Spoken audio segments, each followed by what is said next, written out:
Hey guys, Beefcake here, just giving you another update on our F-150 project truck. We're getting real close on this thing. We'll show you what's going on so far. So as you can see, we've got the UPR catch can on. Our friends over at UPR sent this to us. We run their catch cans on pretty much all of our setups. We have them for just about any naturally aspirated or any power adder setup that you could use. We did do the Cobra jet, so we are going to have to do a little bit of modifications. We got the VMP Twin 69. So as you can see, the Vortech tube comes up to here, then it's going to route to the factory intake and throttle body. We made some changes, so we are going to custom fabricate the pipe there. Over here, you'll see that the blower's installed. We're starting off with the smallest unit they offer, the V3 SI. We are doing a 3.33 pulley along with E85. Should definitely get after it on this thing. We're pretty much going to max this blower out right out of the gate, but since we're on E85, that should not be an issue. We're about to get after the transmission.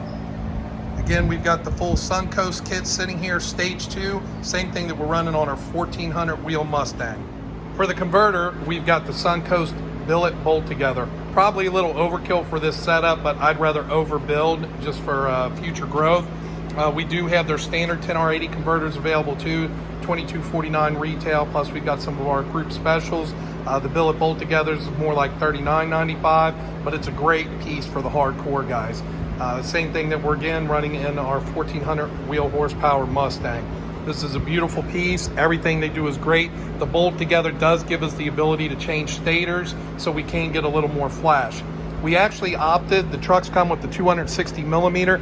We opted for a 240 millimeter so that it'll flash quicker. With this being a regular cab, two-wheel drive, weight comes in about 4,400 with driver. So the truck isn't super heavy. So we're going to get that quicker spool on the converter so we can really get up into the RPMs faster. As you can see underneath the truck, we do have the VAS 3.5 kit on this, along with the VAS traction bars. Transmission is out as Brian is getting ready to finish doing the build on that. Come up here and you can take a look underneath the truck at the blower setup. The bracket assembly is really nice on the F-150.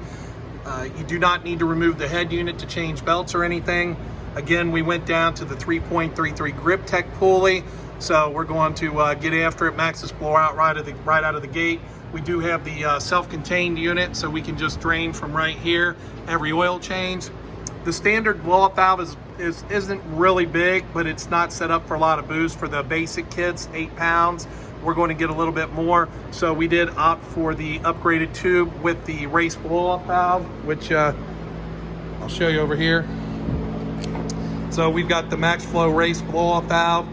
This is going to whistle and give a lot more noise, all that fun stuff that a lot of the guys like. But if you want it quiet, you can go with the standard valve. That's where we're at now on this truck. I'll keep coming with the updates. We should have her running on Monday, hopefully, and have her all dialed in on the dyno by Tuesday, Wednesday at the latest, and then we'll head up to the NMRA Norwalk race and dial this thing in.